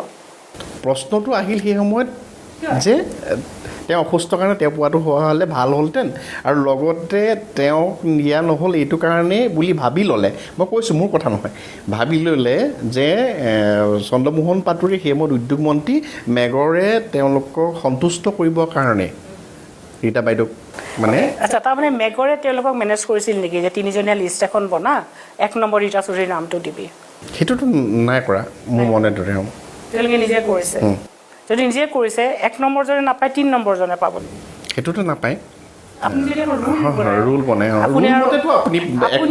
যদি আমাক দায়িত্ব এটা দিয়া হয় এখন লিষ্ট বনাবলৈ, আমি বনালোঁ, বনাই পেলাই আমি লিষ্টখনত 3টা নাম দিলোঁ। আমাক যিসকলে দায়িত্ব দিছিল আৰু আমি সঁপি দিলোঁ। তাৰপিছত আমি তেওঁলোকক ক'ম নেকি যে 3 নম্বৰজনক দিয়া? ক'ব নেকি? আমি নকওঁ। আৰু তেওঁলোকেও 3 নম্বৰজনক কিয় দিব? তেওঁলোকে 1 নম্বৰজনক দিব, যদি তেওঁলোকে জুৰি বৰ্ডখনক সঁচাকৈ ৰেচপেক্ট কৰে। সেইখিনিত আচলতে জুৰি বৰ্ডে কোনোবাখিনিত স্পষ্ট হ'ব কৰি দিব লাগিছিল গোটেই কথাটো। তেওঁলোকেও সম্ভৱতঃ স্পষ্ট কৰি নিদিলে। মই নিৰুপমা বৰগোহাঁইৰ সেই এটা ইণ্টাৰভিউ চাইছোঁ, তাত তেওঁ কৈছিল আমি আন্দাজহে কৰিছোঁ। নিৰুপমা বৰগোহাঁই নিজ মুখেৰে কোৱা কথা যে আমি আন্দাজ কৰিছোঁ। যে তুমি আন্দাজত এজন মানুহৰ দীৰ্ঘ জীৱনৰ আত্মসন্মান, এটা ৰেপুটেশ্যন, তেওঁৰ নিজৰ মৰ্যাদা, তেওঁৰ সামাজিক পৰিচয় নস্যাৎ কৰিব নোৱাৰিব নহয়, গছকি পেলাব নোৱাৰিব নহয়। সি নিৰুপমা বৰগোহাঁই হওক, সি হৰে কৃষ্ণ ডেকাই হওক, কোনোবাই হওক, কাৰোবাৰ অধিকাৰ আছে নেকি? নিশ্চয়কৈ নাই, কাৰণ মই হেৰি কৰা নাই নহয়। মই এদিনতে এখন কিতাপ লিখি তাতে গৈ পেলাই মইতো কৰা নাই। আৰু উপত্যকা বঁটাটো মই মেনেজ কৰিলে আগতে ল'ব পাৰিলোহেঁতেন, যদি মেনেজে কৰিব লাগে আগতে ল'ব পাৰিলোহেঁতেন। কিন্তু কথা হৈছে কি, কাৰ অধিকাৰ আছে? না মিডিয়াৰ অধিকাৰ আছে, না যিবিলাকে মোক মিডিয়া ট্ৰায়েল কৰিছে, যিবিলাকে মোক সামাজিক মাধ্যমত ট্ৰল কৰিছে, ট্ৰায়েল কৰিছে মোক, আৰু সেই জুৰি বৰ্ডৰ মেম্বাৰসকল, কাৰ অধিকাৰ আছে বিনা কাৰণত বিনা দুখত এজনী মানুহৰ দীৰ্ঘ জীৱনৰ সাধনাক ভৰিৰে গছকি পেলাবলৈ কোনে দিলে অধিকাৰ? মোৰ ক'ত অপৰাধ হ'ল যে মোৰ হাজবেণ্ড কি হয়? মন্ত্ৰী পত্নী, এইটো হ'ল আচল কথা। মোৰ সেই কথাটো সুধিব বিচাৰিছোঁ, এই যে মন্ত্ৰী পত্নী বা চন্দ্ৰমোহন পাটোৱাৰীৰ পত্নী হোৱাৰ কাৰণে কোনোবাখিনিত আপোনাৰ পদে পদে ক'ৰবাত আপুনি মানে আপোনাৰ কাৰণে অসুবিধাজনক হৈছে? কাৰণ মোৰ একো আহে নাযায়। মানুহে মোক মেনেজ কৰিব এটা ল'লোঁ বুলি ভাবিলে, বা মোক ডিজনেষ্ট বুলি ভাবিলে, নে মোক অনেষ্ট বুলি ভাবিলে, নে মোক ভাল বুলি ভাবিলে, নে বেয়া বুলি ভাবিলে, এইবোৰ বিষয় মই একেবাৰে মোৰ আহে নাযায়। সেইখিনি সময়ত আহিছিল, সেইখিনি সময়ত মোৰ কষ্ট পাইছিলোঁ, কাৰণ মোৰ ভাইটিও ঢুকাইছে সেইখিনি সময়ত, আৰু মই একো নাজানো, বুজি নাপাওঁ, মই চাবলৈও সময় পোৱা নাই কোনে কি কৈ আছে। আৰু বহুত ধৰণে বুজাইছে মোক, এৱাৰ্ডটো নল'বি। মই কিয় নল'ম? মই আচল কথাটো হ'ল কথাবোৰ আচলতে কোনো পক্ষৰ পৰা স্পষ্ট কৰি দিয়া নহ'ল। মই ভাবোঁ মানে যদি স্পষ্ট কৰি দিলেহেঁতেন, তেওঁলোকে জুৰীয়ে যদি স্পষ্ট কৰি দিলেহেঁতেন, তেতিয়াও এনেকুৱা ধৰণৰ জুৰীয়েতো প্ৰতিবাদ কৰি দেখোন তেওঁলোকে ৰিজাইন কৰিছে। কিয় কৰিছে? মই তেতিয়া সময় নাছিল, মই ব্ৰহ্মপুত্ৰ লিড ফেষ্টত বিজি আছিলোঁ, আৰু মোৰ ভাইটি ঢুকাইছে, মই মাক চম্ভালোতে গোটেই কাম মই চাব লাগে, মই ঘৰৰ ডাঙৰ। কিন্তু কথা হৈছে সেই ঘটনাটোৱে মোক কিছুমান এনেকুৱা বাস্তৱৰ লগত পৰিচয় কৰাই দিলে, সেইটো হয়তো মই ক'ৰবাত সেইটো ৰিয়েলিটি দেখাটো মোৰ প্ৰয়োজন আছিল। কাৰণ এতিয়া ধৰক মই এইটো কৈছোঁ, মই বোধকৈ আৰু এটা ঠাইত চাপ'জ কাইলৈ মই অসুখ হ'ল, মই আজি মোৰ বয়স হৈছে, মোক কাইলৈও মই মৃত্যু হ'ব পাৰে, চাপ'জ মই অসুস্থ। কি কৰিব আপোনালোকে? প্ৰথম আপোনালোকে ফাইল ফটোবোৰ ৰেডি কৰিব মোৰ, আৰু এটা হেডলাইন ৰেডি কৰিব, কাৰণ হেডলাইনৰ এটা কম্পিটিশ্যন হ'ব নহয় মৃত্যুৰ পিছত। মোৰ প্ৰথম হেডলাইনটো ৰেডি কৰিব, আৰু ফাইল ফটোখিনি উলিয়াই থ'ব। ফাইল ফটো হওক কিবা হওক যিহেতু উলিয়াই থ'ব। মই কিন্তু ডেথ বেডত আছোঁ, মোৰ মৃত্যু হোৱা নাই। আৰু মোৰ যেতিয়া মৃত্যু হ'ব, তেতিয়া আপোনালোকে কি কৰিব, মোৰ কিমান ভাল ভাল গুণ আছিলে সেইখিনি ভাবি উলিয়াব, বেয়াখিনি এতিয়া পাহৰি যাব। মই স্পষ্টভাৱে মোৰ উইল, মই পাব্লিকলি মই আপোনালোকৰ সন্মুখত কৈছোঁ যে মোৰ যেতিয়া মৃত্যু হ'ব, মই এডালো বোম মই নিবিচাৰোঁ। খুবেই দুখ লগা কথা। গোটেই জীৱনজোৰা তেওঁ যিখিনি কষ্ট কৰিলে, তেওঁৰ আজি গৰিমা গাৰ্গে লিগেলি কোৰ্টৰ পৰা ডকুমেণ্টছ পাইছে যে জুবিন গাৰ্গৰ যিখিনি ধন এতিয়া বেংকত আছে, সেই ধনখিনি তেওঁ খৰচ কৰি পাব, আৰু তেওঁৰ এতিয়া অধিকাৰ পাইছে। আৰু সেই ধনৰ সংখ্যাটো খুবেই দুখ লগা। মাত্ৰ 9,63,000 এমাউণ্টৰ এটা ধন আছে। তাৰ সলনি জুবিন গাৰ্গৰ যিজন মেনেজাৰ আছিলে সিদ্ধাৰ্থ শৰ্মা, তেওঁৰ একাউণ্টত কেইটো কোটি টকাৰ ওপৰত ধন ওলাইছে। গতিকে সেইটো এটা খুব আচৰিত ঘটনা, আৰু সেইকাৰণে বিচাৰোঁ যে বিচাৰ হ'ব লাগে, সুবিচাৰ হ'ব লাগে, আৰু জুবিন গাৰ্গে ন্যায় পাব লাগিব। জুবিন গাৰ্গক যিদৰে তেওঁলোকে শোষণ কৰি আহিছিলে অত বছৰে, তাৰ বিচাৰ পাব লাগিব নিশ্চয়। কাৰণ সিদ্ধাৰ্থ শৰ্মাই যিখিনি ঘটিছেতো সেয়া অবৈধভাৱে চুৰ কৰি জুবিন গাৰ্গৰ পৰা ঘটিছে। গতিকে সেই গোটেই ধনখিনিয়ে হওক, আৰু যিবোৰ সম্পত্তি হৈছে, সেই গোটেই সম্পত্তিৰ আচল স্বত্বাধিকাৰী হৈছে জুবিন গাৰ্গ। যিহেতু কায়িকভাৱে জুবিন গাৰ্গ এতিয়া আমাৰ মাজত নাই, সেইখিনি এতিয়া গৰিমা গাৰ্গে পাব লাগে। গৰিমা গাৰ্গে পাব লাগে, কপিল বৰদলৈ পাব লাগে, পালমী বৰদলৈ পাব লাগে। আমাৰ অসমৰ শিক্ষামন্ত্ৰীৰ মন্তব্যক মই সঁচাকৈ সমালোচনা কৰিছোঁ আৰু ধিক্কাৰ দিছোঁ। 600 টকাত দুযোৰ ইউনিফৰ্ম আজিৰ পৃথিৱীত সম্ভৱ হ'ব পাৰে নেকি? তাৰমানে ইউনিফৰ্ম নহয়, বস্তা দিব খুজিছে, প্লাষ্টিকৰ যে বস্তা। আমাৰ ছাত্ৰ ছাত্ৰীবিলাকক অসমৰ শিক্ষা বিভাগ আৰু অসমৰ মুখ্যমন্ত্ৰীয়ে প্লাষ্টিকৰ বস্তা পিন্ধাবৰ কাৰণে একচুৱেলি দুযোৰ ইউনিফৰ্মৰ নামত 600 টকা দিছে। মই ভাবোঁ যে আমাৰ শিক্ষামন্ত্ৰী আৰু আমাৰ অসমৰ মুখ্যমন্ত্ৰীৰ পাণ এখনৰ দাম 600 টকাতকৈ বেছি। তেওঁলোকৰ একাপ চাহ আৰু একাপ কফিৰ দাম 1200 টকাতকৈ বেছি হ'ব।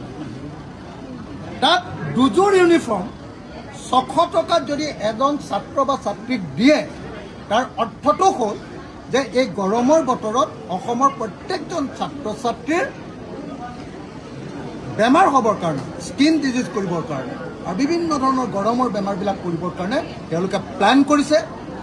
আৰু আপোনালোকে জানে যে এনেকুৱা ধৰণে যি ইউনিফৰ্ম দিয়ে তাৰ কাৰণে কেন্দ্ৰীয় চৰকাৰৰ পৰা টকা আহে। তেওঁলোকে কিয় অলপ টকাটো বঢ়ায় ষ্টেট চেয়াৰটো অকণমান বঢ়াই কেন্দ্ৰীয় চৰকাৰৰ পৰা কিয় অলপ বেছিকৈ টকা তেওঁলোকে নলয়? আপোনালোকে নিশ্চয় জানে যে এইটো সৰ্বশিক্ষা মিছনৰ কাম। সৰ্বশিক্ষা মিছনৰ পইচা অভাৱ হৈছে নেকি? সৰ্বশিক্ষা মিছনৰ টকা চেণ্ট্ৰেল গভৰ্ণমেণ্টৰ পৰা। তাৰ পাছতো এই কাম কৰাটো শিক্ষামন্ত্ৰী ৰণোজ পেগু ডাঙৰীয়াৰ অদূৰদৰ্শিতা আৰু ছাত্ৰ ছাত্ৰীৰ প্ৰতি অন্যায় আচৰণৰ প্ৰতিফলন।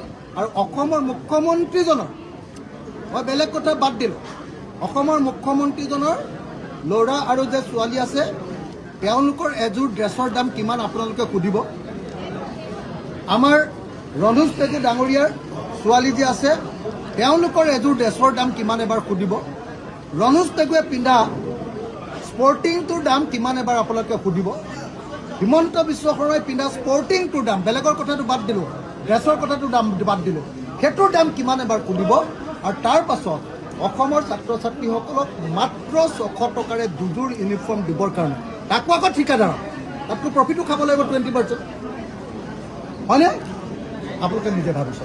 গতিকে মই অসম বিধানসভাত এই বিষয়টো উত্থাপন কৰিম। আপোনালোকে জানে যে মই অসমৰ শিক্ষা বিভাগৰ ওপৰত কেইবাটাও কথা কৈ আছোঁ। এক, অসমৰ প্ৰত্যেকখন পানী পৰা বিদ্যালয়ত মেৰামতি কৰিবৰ কাৰণে আৰু বিদ্যালয়ৰ মজিয়াবিলাক টাইলছ লগাবৰ কাৰণে অসম চৰকাৰে এটা বিদ্যালয় মেৰামতি পুঁজি দিব লাগে।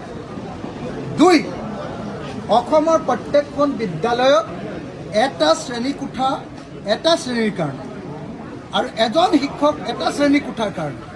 LP স্কুলত 5টা শ্ৰেণীকোঠা থাকিলে 5জন শিক্ষক, 6টা শ্ৰেণীকোঠা থাকিলে 6জন শিক্ষক আৰু শ্ৰেণী অনুসৰি শ্ৰেণীকোঠা, এইটোৰ কাৰণে পইচা খৰচ কৰিব লাগে। বেলেগ টকা, বেছি টকা নালাগে নহয়, কেইটামান টকা দি দিলে গোটেই অসমৰ গোটেই শিক্ষা ব্যৱস্থাটো ঠিক হৈ যাব, ইনফ্ৰাষ্ট্ৰাকচাৰ হৈ যাব। গতিকে মই অসমৰ শিক্ষামন্ত্ৰী আৰু অসমৰ মুখ্যমন্ত্ৰী অসমৰ শিক্ষাখণ্ডক এনেকুৱা মাহিয়াৰ দৃষ্টিকোণেৰে নচাবৰ কাৰণে দাবী উত্থাপন কৰিছোঁ।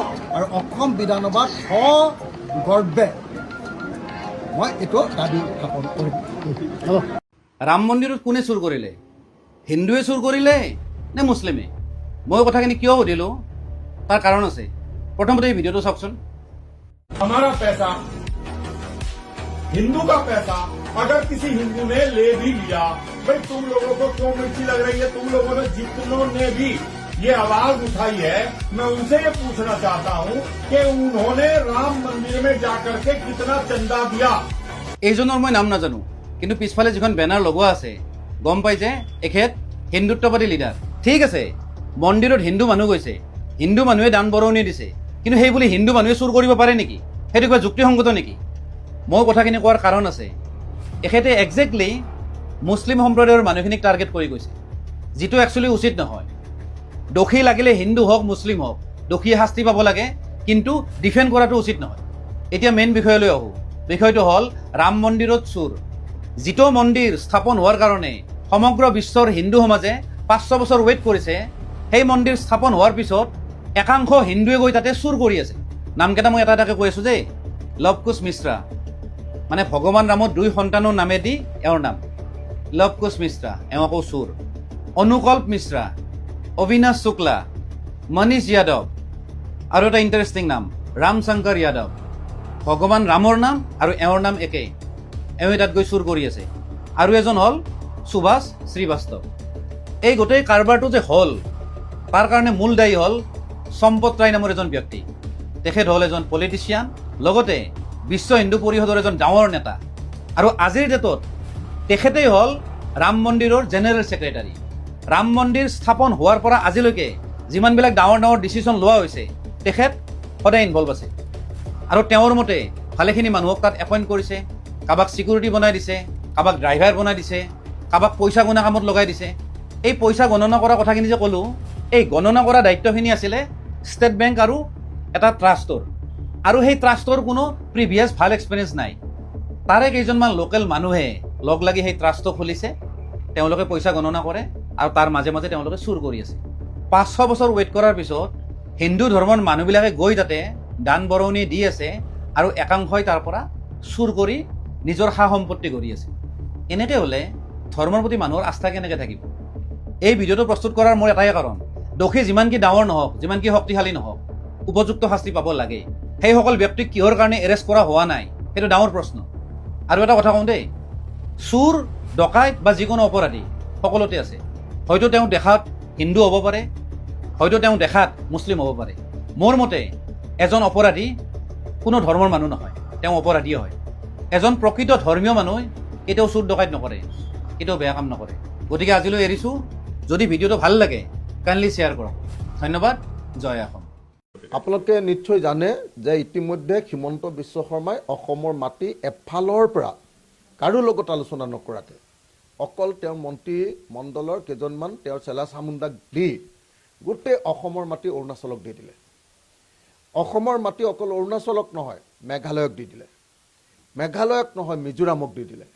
এতিয়া যেতিয়া আমাৰ নিজৰ সাংবিধানিক সীমাৰ ভিতৰত, অৰ্থাৎ আমাৰ সংবিধানে যিটো সীমা অসমক দিছিলে, তাৰ মাটি এফালৰ পৰা যেতিয়া অৰুণাচলক দিছে, মেঘালয়ক দিছে, মিজোৰামক দিছে, আৰু যেতিয়া এই দুৰ্বলতাৰ কথা বুজি উঠি গ'ল চুবুৰীয়া ৰাজ্যবিলাকে, তেতিয়া এফালৰ পৰা আপোনালোকে দেখিছে এই সমস্যাৰ সমাধান হোৱাটো বাদ দিয়ক, প্ৰত্যেক দিনাই নতুন নতুন নতুন নতুন নতুন নতুন দাবী লৈ আমাৰ চুবুৰীয়া ৰাজ্যবিলাকে অসমৰ ওপৰত অত্যাচাৰ, অসমৰ ওপৰত হেঁচা প্ৰয়োগ কৰা আৰম্ভ কৰিবলৈ কৰা আমি দেখিবলৈ পাইছোঁ। এতিয়া নাগালেণ্ডৰ ওচৰতো আপোনালোকে কেইদিনমানৰ ভিতৰত দেখিবলৈ পাব, যেনেকৈ অৰুণাচলক আমাৰ লখিমপুৰৰ মাটি দি দিছে, যেনেকৈ মেঘালয়ত আমাক গোটেই গোৱালপাৰাৰ পৰা আৰম্ভ কৰি এই গোটেই আমাৰ কামৰূপ জিলাৰ মাটিবিলাক দি দিছে হিমন্ত বিশ্ব শৰ্মাই, যেনেকৈ আপোনাৰ আমাৰ বৰাক উপত্যকাৰ মাটি এতিয়া হেৰিয়াক দি দিছে, কি কয় আপোনাৰ মিজোৰামক দি দিব লৈ ওলাইছে। ঠিক তেনেকৈ আমি দেখিবলৈ পাইছোঁ যে এতিয়া নাগালেণ্ডেও আমাৰ মাটি কাঢ়ি ল'বৰ কাৰণে আমাৰ অঞ্চলৰ ভিতৰত সম্পূৰ্ণৰূপে কামত হস্তক্ষেপ কৰিছে। নাগালেণ্ডৰ নাগাসকলে অত্যাচাৰ কৰিছে, আৰু নাগাসকলে যেতিয়া অত্যাচাৰ কৰিছে তেতিয়া নাগালেণ্ড চৰকাৰ, নাগালেণ্ডৰ উগ্ৰপন্থী সংগঠন, নাগা জনগণ তেওঁলোক ঐক্যবদ্ধ হৈ আমাৰ বিৰুদ্ধে মাত মাতিছে, আমাৰ মাটিৰ ওপৰত হস্তক্ষেপ কৰিছে। আৰু তেতিয়া আমাৰ অসম চৰকাৰে দুৰ্বল ভূমিকা গ্ৰহণ কৰি, অসম চৰকাৰে চাৰেণ্ডাৰিং মেণ্টেলিটি লৈ আমাৰ মাটি তেওঁলোকক গতাই দিয়াৰ কাৰণে যি ভূমিকা গ্ৰহণ কৰিছে, সেইকাৰণে এনেকুৱা ধৰণৰ ঘটনাবিলাক ঘটি আছে। অতুল বৰাৰ দিনতে এই গোটেই মাটি অসমৰ মাটি এফালৰ পৰা দি দিয়া হৈছে। হিমন্ত বিশ্ব শৰ্মাই কেন্দ্ৰীয় নেতা হ'বৰ কাৰণে হিমন্ত বিশ্ব শৰ্মাক যাতে মানে নিৰ্দেশ দিছে হেৰিয়ে, গৃহমন্ত্ৰী অমিত শ্বাহ, যে অসমৰ মাটিবিলাক দি দিয়া তুমি, তেওঁলোকক সন্তুষ্ট কৰা। আৰু হিমন্ত বিশ্ব শৰ্মাই চেণ্ট্ৰেল গভৰ্ণমেণ্টত কিবা এটা স্থান পাম বুলি ভাবি দিল্লীত তেওঁ ইম্পৰ্টেঞ্চ বঢ়াবৰ কাৰণে অসমৰ মাটিবিলাক চুবুৰীয়া ৰাজ্যবিলাকে কণায়াসে দি আছে। আৰু সেইকাৰণে এতিয়া নাগালেণ্ডে এনেকৈ অসমৰ ওপৰত ঠেলি খেঁচি অত্যাচাৰ কৰিবলৈ সুযোগ সুবিধা লাভ কৰিছে। গতিকে এই মুহূৰ্তত মই অসমৰ সীমান্ত সুৰক্ষিত কৰিবৰ কাৰণে, সীমান্ত সুৰক্ষিত কেতিয়াও বিজেপিৰ দিনত নহয়, অসমৰ সকলো সীমাৰ মাটি দি দিছে এফালৰ পৰা, সীমান্ত সুৰক্ষিত নহয়। মই বাৰম্বাৰ এছেম্বলিত কৈ আছোঁ, বাৰম্বাৰ প্ৰশ্ন সুধি আছোঁ, প্ৰত্যেকবাৰে ধৰি আছোঁ, অসমীয়া মানুহে নামাতে, অসমৰ জাতীয় সংগঠনবিলাকে নামাতে, অসমৰ জাতীয় সংগঠনবিলাকক হিমন্ত বিশ্ব শৰ্মা চৰকাৰে মানে দিল্লীকা লাৰু খুৱাই দিলে, তেওঁলোকে নামাতে যে অসমৰ মাটি এফালৰ পৰা চববিলাক দখল কৰি গৈ আছে, এওঁলোকে একো নামাতে। আৰু সেই মাটি হিমন্ত বিশ্বই বেলেগ বেলেগ ৰাজ্যক দি আছে, আমাৰ সাংবিধানিক সীমাৰ ভিতৰৰ মাটি, আমাৰ নিজৰ গাঁওবিলাক, আমাৰ নিজৰ অঞ্চলবিলাক দি আছে, তাৰ পাছতে এওঁলোকে নামাতে। গতিকে এই মুহূৰ্তত মই অসম নাগালেণ্ডৰ যি সমস্যাৰ সৃষ্টি হৈছে, তাৰ কাৰণে অসমৰ মুখ্যমন্ত্ৰীক ইমিডিয়েটলি এই অঞ্চল ভ্ৰমণ কৰি আমাৰ সাংবিধানিক সীমাৰ ভিতৰত থকা মাটিৰ ওপৰত যাতে কোনেও হস্তক্ষেপ কৰিব নোৱাৰে তাৰ ব্যৱস্থা গ্ৰহণ কৰিবলৈ দাবী জনাইছোঁ।